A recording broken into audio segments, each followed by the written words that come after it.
So what's your take on the minimal roster changes? The what?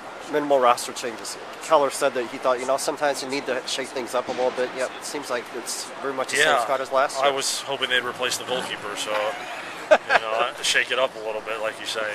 But no, I mean, usually when there's minimal roster changes, it's usually a good sign. It means the coaches are more or less pleased with what the players did last year, but at the same time, there's a small margin of error in professional sports, and if you don't get it done, there will be changes.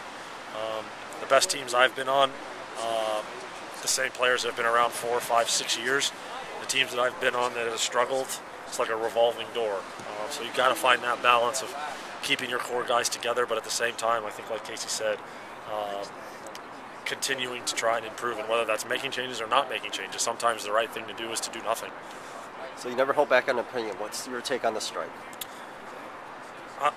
I mean, it's difficult for me. I've poured 12 years into this league now, and my entire career, as a lot of players have, and to have it come down to this is a bit sad, disappointing, but at the same time, the players are unified.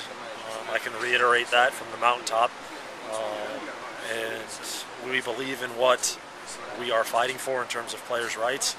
At the same time, we do understand where the owners are coming from, because they have as much invested, obviously, as anyone in this league, but at the same time, we all hope that we can sort of find a middle ground, because at the same time, the people that are going to suffer most are our fans. Owners don't want that, players don't want that.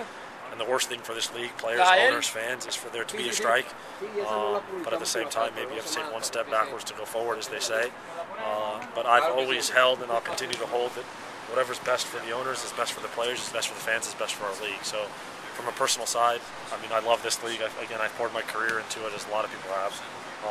I don't want to see all the negativity that comes along with players striking and professional athletes striking, and I know in this economy, in this climate, that's the last thing people want to hear.